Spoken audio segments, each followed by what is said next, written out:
Welcome everyone to the PartsEdge podcast. I have Joe Shaker with TruVideo. Welcome, Joe. Welcome. Thanks for having me. Yeah, we're at the NCM Fuel the Future Fixed Ops Summit. First time ever. Finally, I was talking to, who was I talking to? I was like, finally, you guys are doing fixed ops. You know, it's funny too. And then when you get up on stage, everybody talks about the same thing. You know, 12% of the dealership's revenues, but so much of the gross profit, it's more important than ever. And it's like always important, right? I mean, it's always, and people that don't pay attention to it full time, they're kind of not in the car business. Like if you didn't learn through COVID, if you didn't learn through the, times where you couldn't get cars, where you couldn't source used cars, like when are you gonna learn? Yeah. And then what I tell everybody all the time is when you buy a dealership, you know what you could sell, but you buy a dealership, you're actually buying their fixed operations, because that is like the tortoise and the hare story. So the tortoise is slow and steady, always wins the race. Yeah. Service department customers, if you have 2, 3, 4, 5, 600,000 in fixed ops gross, when you go to buy a dealership, that's what you're really buying. You're getting the shingle, the location, but you can do a certain amount of cars the way you do it. It's really how much service do you have that I can count on for this investment. So it's so important in fixed ops. People don't talk about that. They don't. And it's increasing, right? It used to be like 48% of profit. Now it's hovering like 53-ish. Yeah. I feel like someone quoted that today. Well, yeah, no, somebody was saying that today as well. Look, it's a over super, 50. Yeah, it's a large amount of the gross profit of a store. At different, 20 groups and stuff, a lot of people measure the total gross of fixed against the whole expense structure as a way of assessing absorption, different way of assessing it. But it is an amazing part of the business, and it could make you incredibly strong on having to sell cars or not having to sell cars. Sometimes you're so desperate you have to sell. Sometimes you don't have to do things because your fixed ops is so strong. So there's so much to it that people just don't talk about. That's true. And I want to talk about you and what you started, because you started TruVideo simply because you went to your customers. You're a dealer, and you went and you wanted to know what problem can you guys solve, and it all boiled down to trust, right? You guys were knocking it out of the park, which I love, because I always talk to dealerships and they're like, oh, we're doing good. We're good. We don't need to do anything. And you guys were killing it, but you're like, how can we do better? Yeah, we're number one return on sales in our 20 group, maybe 2 on some months, but what made you want to be better? I'm just afraid. Literally, people joke around about Sorry, I didn't mean to cut you off. I just had that question. No, but it's a great question, because you brought me back to, I went to my customers. I went to my customers because we always want to improve, and I don't like people trying to disrupt your business, right? So the way to stop disruption is to provide such a great experience for your customers that they won't leave. And so if you see disruption, if you fear failure, what you do is it makes you, no, I'm not saying you should try things and fail, but I'm saying when you fear that in a big way for a huge organization, for your business, you need to be on your game and you need to be thinking. So I called some of my best customers and I said, what was your thoughts? And I got through all the compliments, really. They're like, great, bought 3 cars, love you guys. Like 75% of the customers I talked to, by the way, customers are where you find all your answers. Yes. 75% of them knew the advisor by name. And I was like, wow, that's pretty good. And then what ended up happening was at the end, I said, man, it was so good. I said, thank you for the kind words. Like, my job's done now. For me, it's not. I'm just kidding. Yeah, I keep pushing the envelope, right? Yeah. So I said, did you ever have any doubts? And every customer paused and said, well, you're always going to have doubts, right? And I was like, that's not good, because there's no really great relationship in life if someone has a doubt with the other person. And I was like, it's as simple as that. Yeah. And so that's when we started doing it and tested it out, and had a buddy of mine that was in the technology business that I was investing in deals with, private deals. And I said, could you help me do this? I'm going to try it out. Tried it out for about 2 years, put it in 20 groups where I had friends. They tried it, and then it just went crazy. And then the rest is history. Yeah, it really is. Because that was, 10 years ago or more than that? Yeah. Yeah, more than 10 years ago. Yeah. And videos, it's not anything new. Like if you look now what we're doing with video, it's incredible. Like I was saying today, it is a little bit different. And we got lucky because 916 billion videos were viewed last month just on YouTube in the United States. So videos become a language, really. People enjoy it. They like it. They absorb information better. It solves the trust. And it solves transparency and trust, right? Because no one was saying that before, they were like, well, let's show them green, yellow, red, and then they'll believe us. It didn't work. Right? Yeah, you have to visually see it. Yeah. And when I look at like what they're doing, what video is doing for the experience, like I just had my air conditioner HVAC. They came to my house and they showed me all the pictures of what's going on, and it just made me trust the tech more, even though I still was like, come on, don't find a problem, please, because it was like a regular service. No question.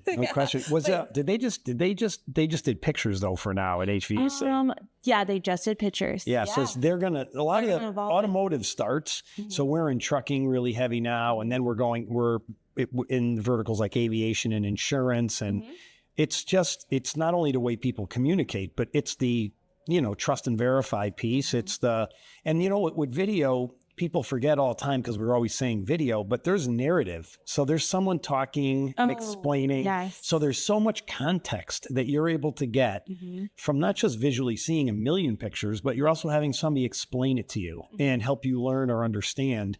And that's what pictures don't offer. So I think that's why people enjoy it more. A video would be much better, especially. And I want to ask too, the bigger question, because I feel like people that are listening are probably thinking it. How do you overcome text? Because text, I feel like they're going to push back on this. Like, well, are you going to pay me to take the video? I feel like that's the objection. But like, obviously, when you think about it, they'll make more money. But it's no. So it was a real problem 10 years ago because no one was thinking about it, right? Now there's so many videos. We do so many millions and millions of customer interactions a month. Wow. So it's like, I think we did 26 million media files last month. And then the amount of customers we're touching is, 4 or 5 million. I think one month we might hit 6. So at the end of the day, it's different today because technicians know other techs that do it. Word of mouth has gotten around. And I think what happens is when we talk to technicians, we just say, hey, look, here's what's in it for you. Here's what's in it for the customers. Great example would be, the advisor is not going to water down your suggestions. Yes. The customer who shares the video is going to share that same transparent message from the doctor, not the receptionist. It's not like to their significant other, not phone game. Yep. And there's a lot of other great things that are happening too. And it's unbelievable. If you look at the different things that are happening, great example would be, a great example would be of a new technology is underneath for, you have transcriptions. So 80% of videos I think are watched on Facebook without sound. I think that's a real thing. So that is, now if you're watching a video and it has a transcription and you're in a meeting or on Zoom, you could actually peek at it, see what they're saying and answer a tech. Before that, how would I get an approval? I'd have to wait for you to leave the meeting, then call me back, try to get in touch, then give me to work. And I would have already taken the car off the lift. And then I have to put the car back on the lift. So for the technician, there are so many advantages that once they start seeing the advantages, they're like, you know what, I shouldn't have really pressed on that. That's not as big of an issue now, is what you're saying. It's not because the adoption is so wide that they know hundreds of thousands of other techs doing it. They adopted it. So now as you're evolving, because you guys have, it's not just video anymore. Like you've definitely grown and added more and are doing more. What are some of the obstacles now as you guys are like growing and adding more? So for new dealers, they're going to experience some, because their culture in their store is different. And so they're going to experience, for a dealer just doing video, 1/3 will be younger and they want to try it. They heard about it. The other third will come on in about a month or two. And the holdouts, the last third, which are probably the master techs, they'll give you a fight at the beginning. And then at the end, they'll become the largest advocates in a weird way. That's how it's always worked. That's so true. And for the dealers, it's true because once they're sold and you have to earn their trust. And for dealers that are really doing lots of videos, as I was discussing today, it's our scoring of the videos. Are the videos high quality? Because you could say you're doing lots of videos, but then you could have a bunch of 15-second videos, which are counterproductive, actually. It's a bad experience. Yeah. You can have videos that don't show brakes, don't show tires, and like just skip around. Your technology is picking up on that. Yeah, we built out a technology called VQS, Video Quality Score. Okay. And that technology, we analyze videos. We trained the model to analyze the videos from the 100 million videos we have. Yeah. So we can object detect and say, you did show brakes, you did show tires, you did show a gauge. We even know the closing ratio if you don't show a tire, if you show a tire, and if you gauge a tire. That's awesome, because that will encourage them to do all those things, right? Well, if they know the results, Yeah. here's the results. It's like, I call it a baseball batting average. Like your batting average is this if you don't show a tire, this if you show a tire, this if you show it and gauge a tire. You know, we had a dealer that didn't really mention filters because their techs weren't following the process. And a filter is something people buy every year, and they take it 25% take rate. So it was one of the largest dealer groups in the country. So 200,000 videos a month. You know, if a filter's $60 and 25% of that is $15, Okay. right? Then 200,000 videos times $15 is $3 million a month. And what percentage of their videos were they showing filters? Was it Only, yeah, no, it was 3%. 3%. And That wasn't your percentage. Yeah, I was listening. They were mentioning it 6%. So if you don't show something or you don't say something, you're not going to sell something. And, you know, in F&I, you can't do that. You have to do this, this, this. In sales, you have to meet and greet, needs discovery. You have a process to follow. On an MPI, you can just check it off. I don't know if you followed the MPI or if you're pencil whipping it, but with a video now, you can. The MPI is not the communication to the customer. The video is. Yeah. So it doesn't really. If you record everything on an MPI, the real secret is you need to show that video-wise to the customer. And then if you follow a standard process, in F&I, we'd say 100% of the product, 100% of the time. But in service, it's just following the steps of your standard multi-point inspection. Yeah. And you guys have completely changed that. So it's like a no-brainer. I don't know why you don't have all the dealerships. It's like, No. you guys are probably pretty close, but. No, we're embedded in with CDK, with Reynolds, with Xtime, and, you know, And that makes TruVideo. a difference too, because that you integrate with everything. It's not. Yeah. You know, what's nice is like dealers love their software they're using, and, you know, they just want the newest and best video and the newest and best technology for communication. And by partnering, the dealers are getting it. And the OEMs, they call us up and they're all like, hey, we want to talk to you guys about video, data analytics. How many times has someone watched it, shared it? How many videos were taken, sent, viewed? You know, even like with VQS now, how are we doing in terms of showing?